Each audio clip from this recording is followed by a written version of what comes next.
All right, so welcome back into the live stream. Today we'll be diving into Cardano, do a token analysis, also take a look at sentiment. A lot of news also happening within the Cardano ecosystem. Kind of break down all of that, where they're heading with NFTs, really dive in deep. My name is Paul Barron. Welcome back to TechPath. Let's dive into it. Of course, Cardano has been in the news a little bit over the past week because the token has started to have some movement over. I think when you look at Cardano in general, we've done many videos on them. I would, venture for you guys to go back into our channel, take a look at when we've talked about Cardano.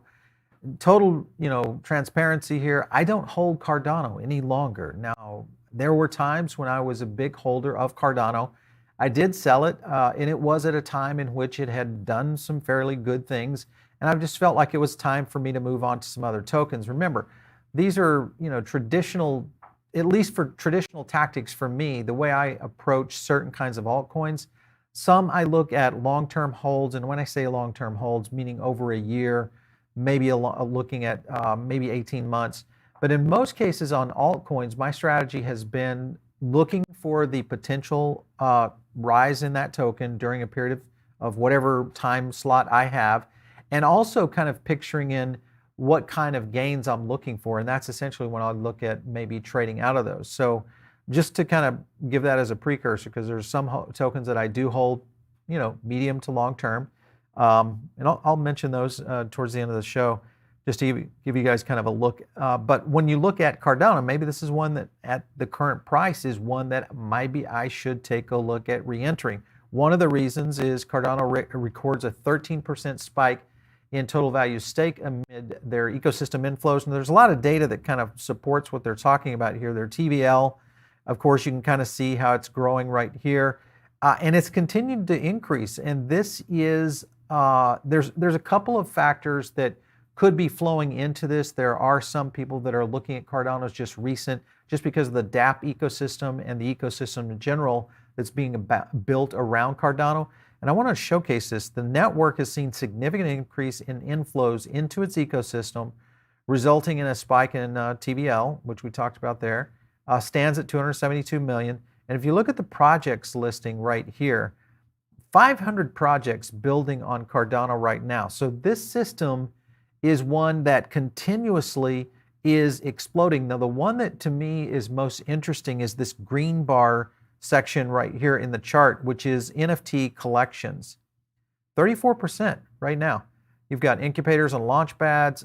You've got obviously the DEXs, some lending, and then of course gaming, which is fairly decent at 4.7, wallets at 4.7, and the NFT marketplaces. But obviously NFTs winning out the day in terms of overall opportunity where Cardano is going. And we're going to break down into the NFT side of things and kind of show you guys a little bit more about why that might be happening. But this is one that I think is, and when you look at the growth, because the problem, this is where it gets a little confusing to me. With NFT, if we look at NFTs overall, we've started to see a little bit of a downtrend in the NFT marketplace. Places, the collections themselves, many of the projects, the gaming projects, we've seen a little bit of a downslide over the past few weeks. But yet at the same time, we're seeing Cardano lifting up in TVL. So it's kind of the opposite when they have one of the largest categories in terms of development in the ecosystem based on NFTs.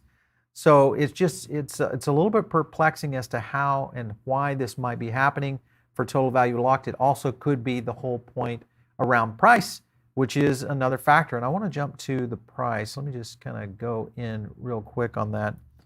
Because one thing that is interesting for ADA, and this is one that I think, let's pull up Cardano. Everything's flying. Did I miss it? We'll just get a quick look at ADA. Sometimes I am moving around all different parts of it. All right, so you can kind of see the difference here that it's had over the 7-day. Let me go back here to the 7-day.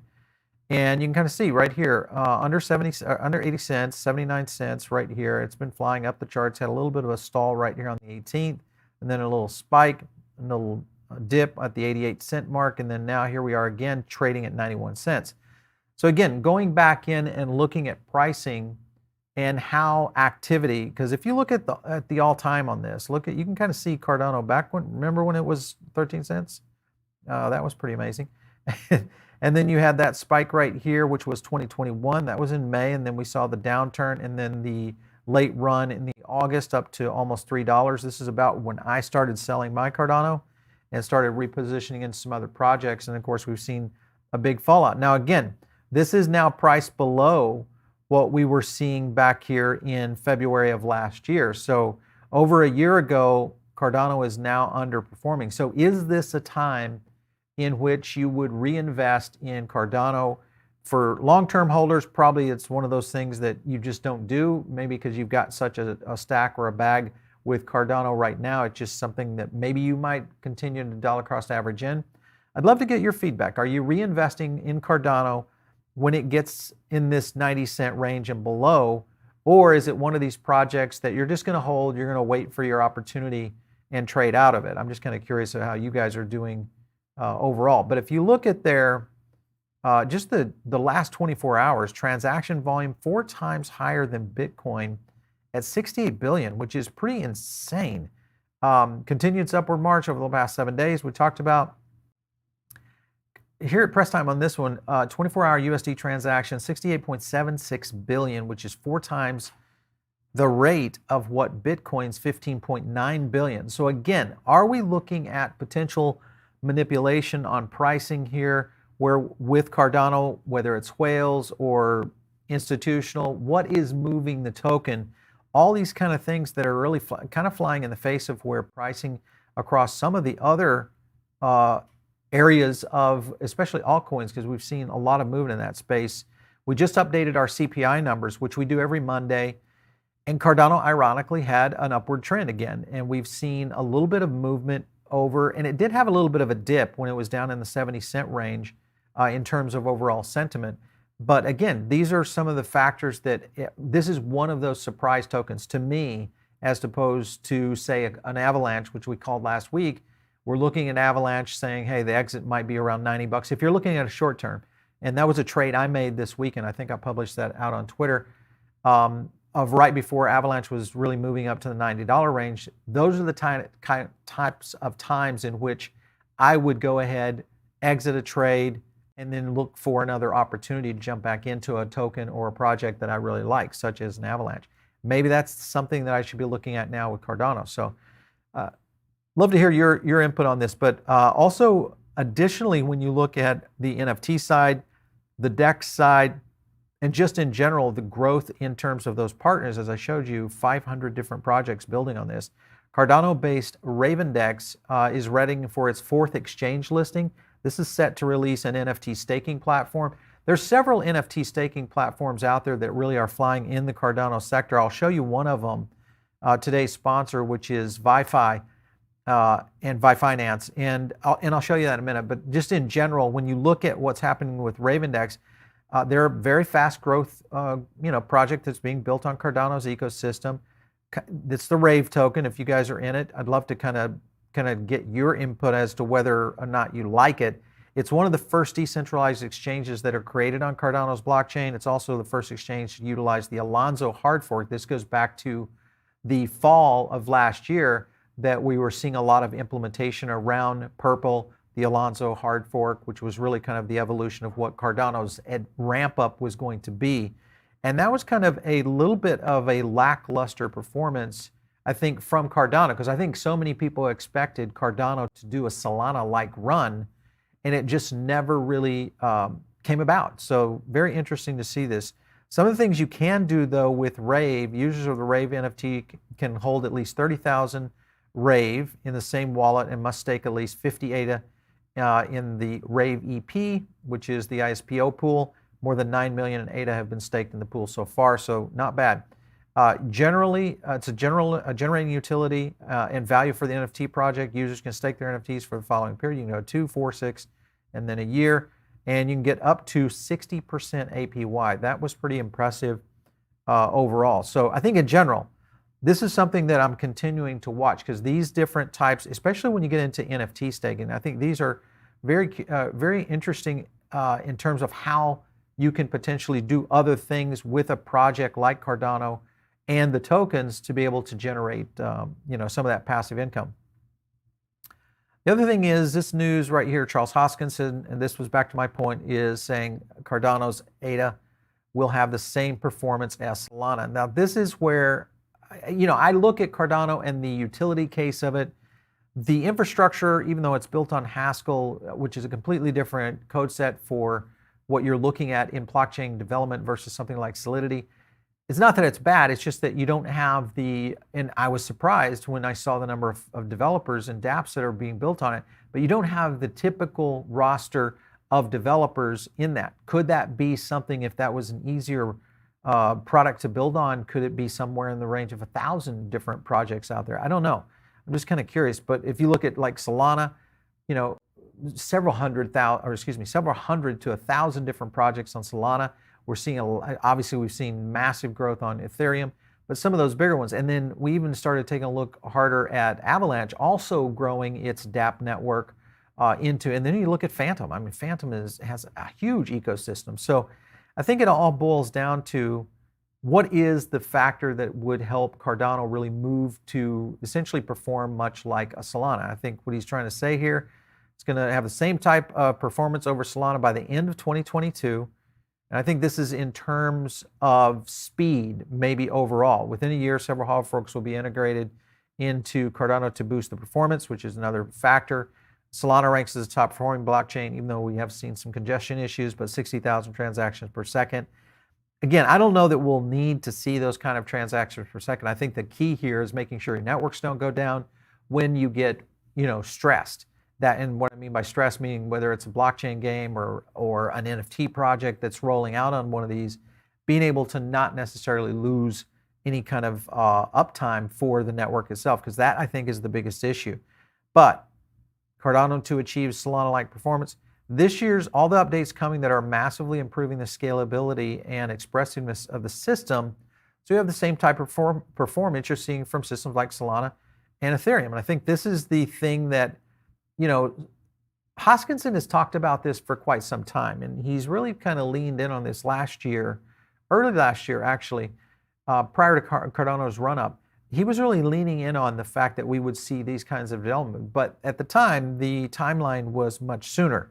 Now we're seeing him kind of lean in again on this toward the end of the year. Now, could there be some things that are waiting in the wings for Cardano, both from a developer aspect, but also from the people who are holding these tokens that are close to the project, that may be saying, listen, we're getting ready to see something very special with it. Maybe that's why we're starting to see these kind of price moves.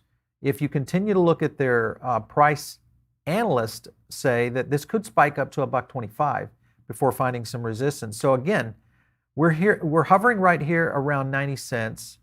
We've been down in the 60 and 50 cent range, which would be a 2x. I mean, this would be a pretty significant run if you were able to grab Cardano at the floor. But if you look at their price pullback on Wednesday, rally, it tested again.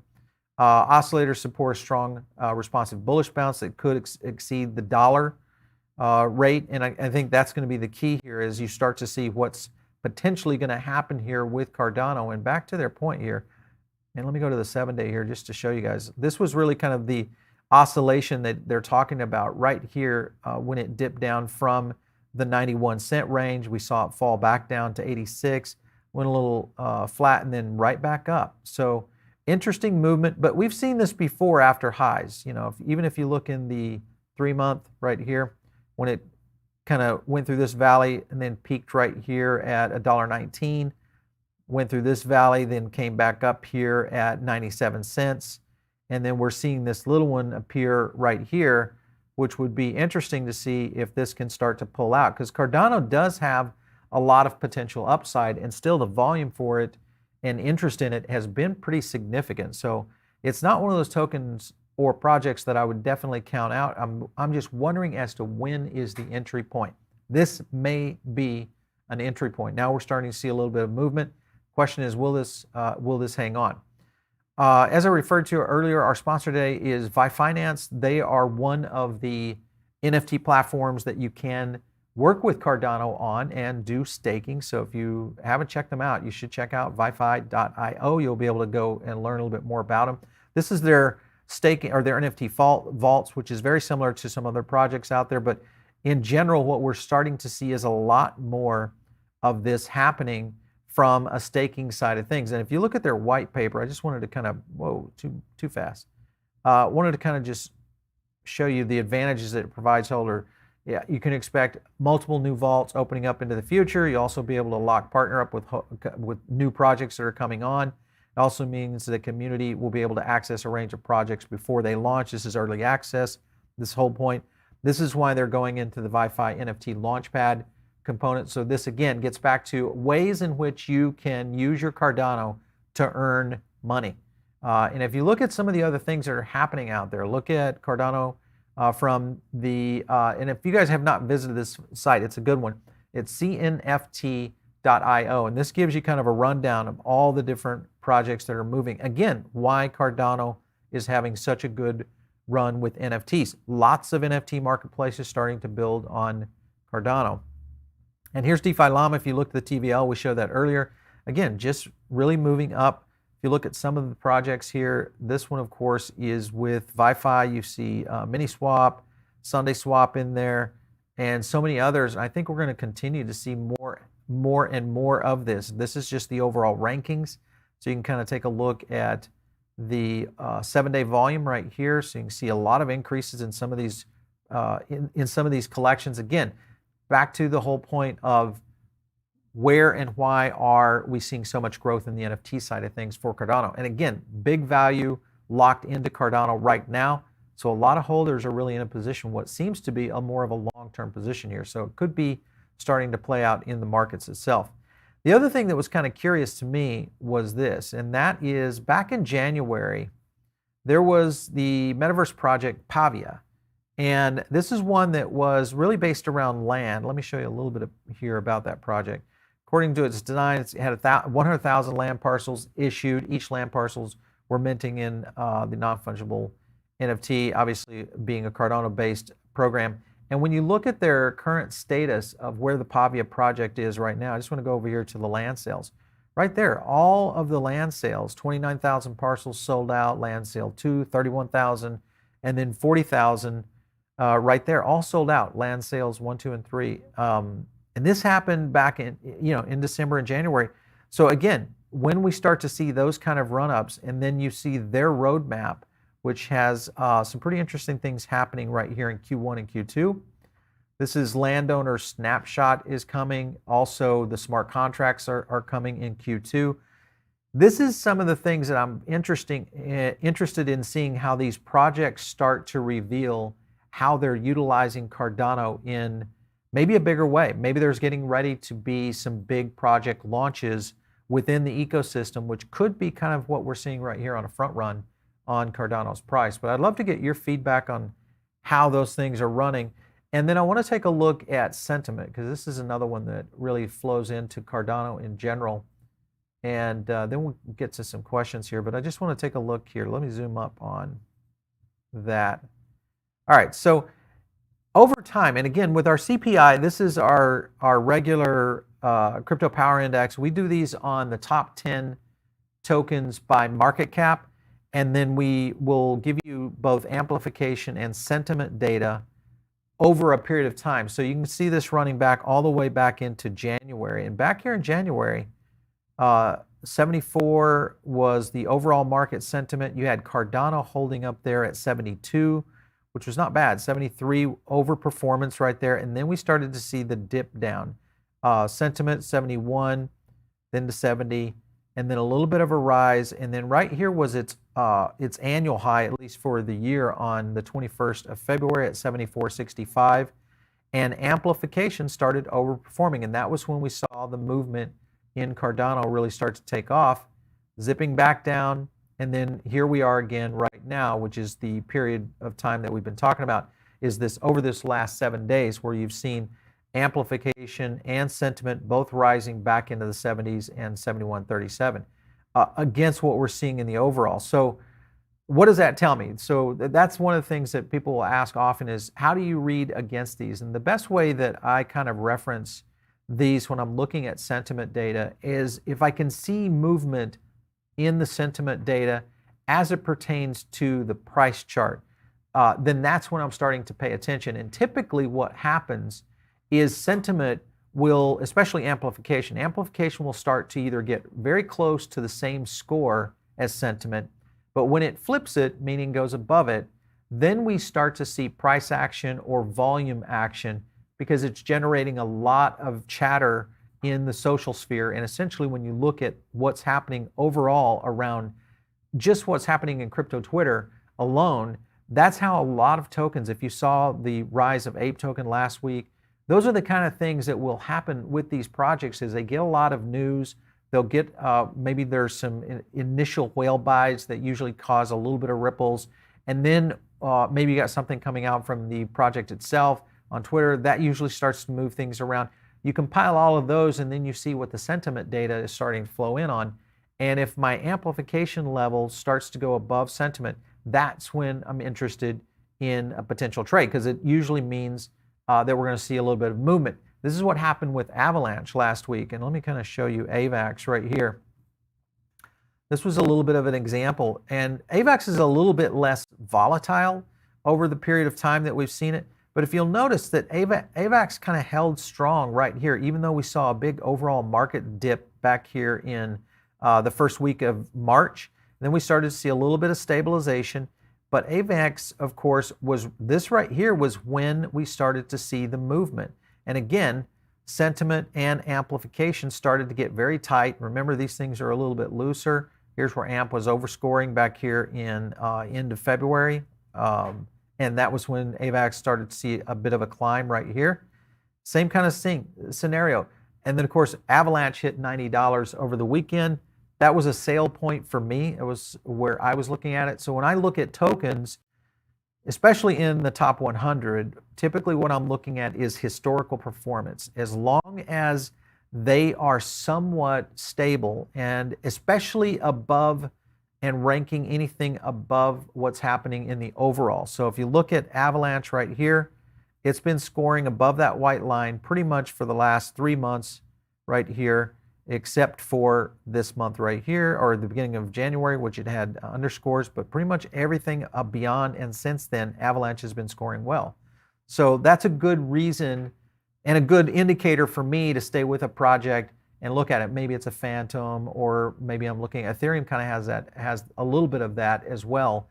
Then you have BNB that somewhat stays in that range as well. I want to get to a poll real quick, and then I'll show you a little bit of what even Luna has been doing. So is Cardano? No, ADA is forever. So most of you still believe this is one of the major projects to stay with. Some of you, of course, saying just moving too slowly.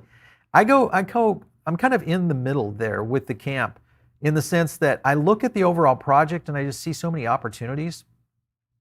But at the same time, I kind of saw that with Solana, and I have slowly moved away from Solana and have been trying to exit my positions with Solana as I get opportunities where I can make a little bit and I'll exit out, take a little bit off the table. But my point is, right now, I'm looking at some of these faster moving layer ones, and Avalanche, Phantom, those are some that I'm really, and then of course you look at what's happening with Luna and Atom. All of those projects I feel very good about right now. And again, remember, all coins have a limited shelf life. There will be a handful of them that really break out and will be just stalwarts within the industry. Obviously, we'll see it with ETH2.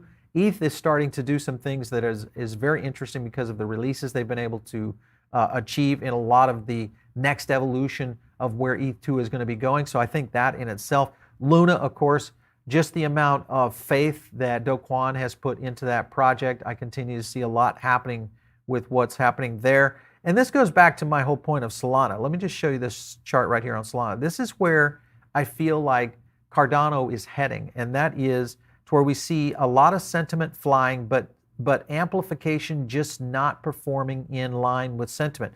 When you see a lot of split of amplification and sentiment on a chart like Cardano, or excuse me, like Solana, it usually indicates one of two things. The first is the sentiment data is usually the moon boys that are just talking up the project. You're going to see sentiment flying at a fairly good rate. Anything over a 70 is a good score for any of these tokens. Most of the top 10 are all going to rank at least in the 70s, mid 70 to high 70. Now you got something happening. But the amplification for projects like Solana has been underwhelmingly slow, which means that we're not seeing newcomers come on. You're only seeing people kind of feed into the existing community. And that is the thing that I watch closely around a lot of these. If amplification and sentiment start to squeeze in on each other and at some point intersect, that's usually fireworks on a lot of these projects. So definitely stuff to watch. I know a lot of you are out there looking at what kind of projects would you be investing in at this time. I think right now, my strategy is pretty simple. I still have a lot of dry powder on the side. I'm looking for those opportunities. And then I look at the class or the category leaders. And right now, for me, the layer ones are going to be Avalanche, Phantom, Atom. I'm very interested in those. Obviously, I'm holding a very strong bag of ETH. I also look at the metaverse and the gaming aspect as well. So there's a handful of projects that I will hold and will hold probably for quite some time. Sandbox, I still hold Mana, do believe there are going to be at least something in there. Gala, of course, is a huge position for me. Also, you've got Illuvium holding in there. And then Axie, those to me are some of the stronger portfolio plays. And remember, when you're building your portfolio, you need to be building these portfolios with traditional projects that you know and feel very confident are going to be around for a long time. That is something that should take up at least 80 to 90% of your portfolio. The rest of that, if you're a little bit more risky, put 20% into those moderate to high risk assets that you're willing to take an L on. And that's my play. That's how I do it. And occasionally, I might do something, when we see hot markets where we'll go into high risk assets a lot more with more conviction. Maybe jump up to 25 or even a 30%. But again, remember, your modulation of your portfolio is very important. Remember, we do these market movers. The idea behind these is to give you guys some data, give you some insights and a little bit of news, but it's not investment advice. The main thing here is to get you on your way for doing your own research and really kind of making your own portfolio play, because everybody's portfolio is going to be different. It's also when you came into the market. Because imagine if you came into Bitcoin right now, you're in a good position because you bought into Bitcoin in the under 40, hopefully under 40 range, and now you're starting to see some movement and most likely the upside. Could we see a downturn before summer? Yes, we could. Hopefully we've got some people that are new in crypto and you understand how these volatile movements happen. So you have to stay strong and look at these assets on a much longer run, which goes back to Cardano. You could take a look at Cardano and say, hey, it's back at 90 cents.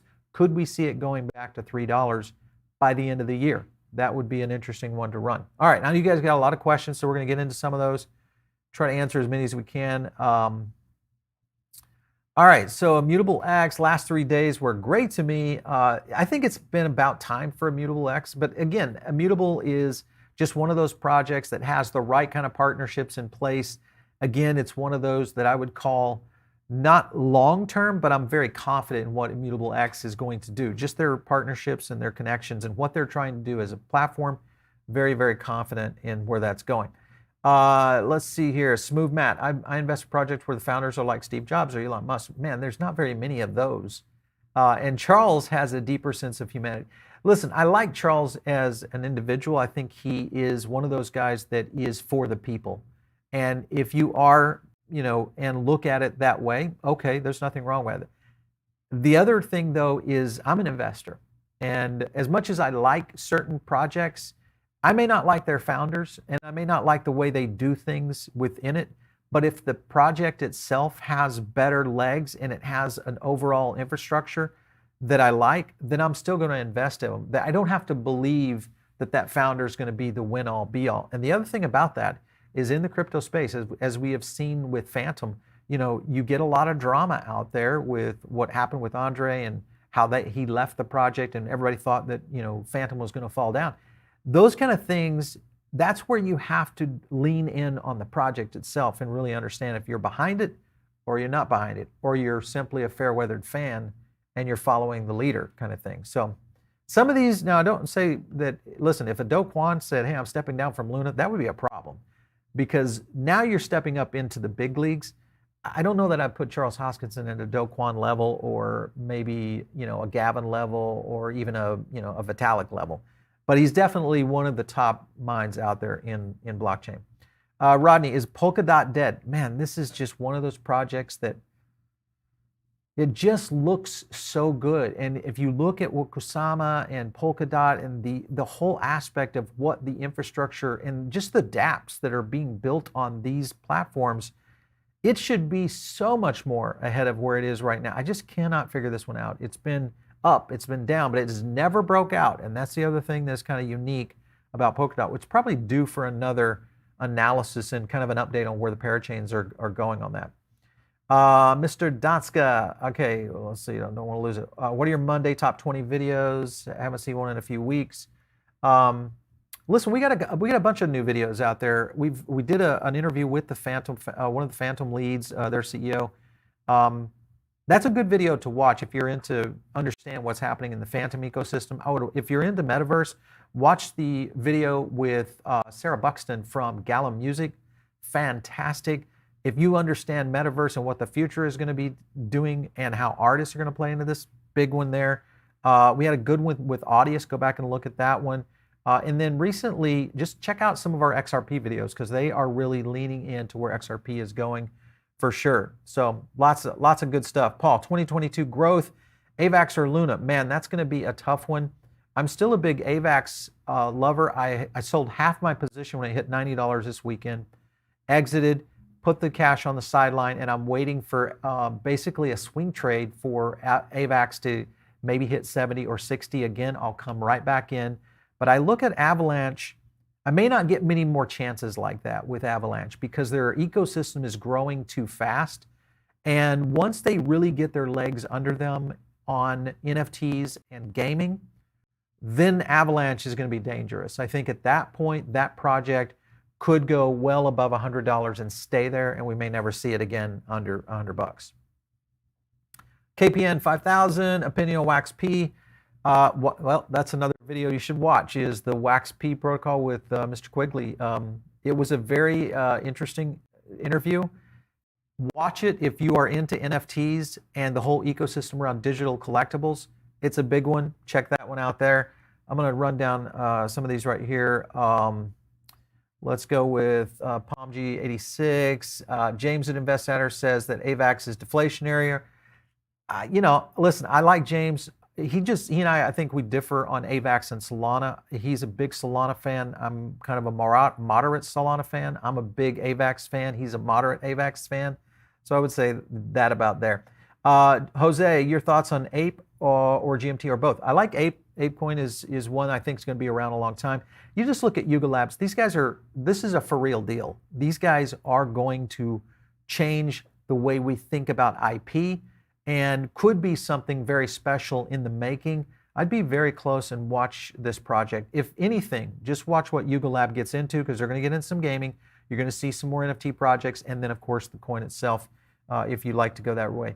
Cardano, Solana, I'm still kind of, like I said, between the two, I would say that's a toss-up, depending on what your position is and also when you would jump into it. For me, right now, I would probably not buy any more Solana. I might buy a bag of Cardano. If I do, I'll put it on Twitter when I buy it, put my price point, and we'll see what happens with Cardano. Cardano's slow, but was getting the foundation sorted. Now performance improvements, updates coming. And I think that's it, Daniel. You're right. That's the point that he is making. And when I say he, meaning Charles, if he hits on it and we start to see these kind of roll-ups, and we could see this could be the little price kick that we've been waiting for Cardano to do its rebound, this could be the thing. If we start to see more projects, we see the advancements in the protocol starting to develop, and we see more news. That's the other thing I think Cardano has a problem with right now is media. Charles needs to do more interviews. We'd love to have him right here on this, because I think the key is he has to paint the road. If you don't have the projects or the dApps out there painting the road for you, meaning really high-level dApps that are developing on the project and making big moves with partnerships, deals of that nature, because that brings the protocol along with them. And that's where I think Cardano's probably fell a little bit soft on that, especially over the past 6 to 8 months.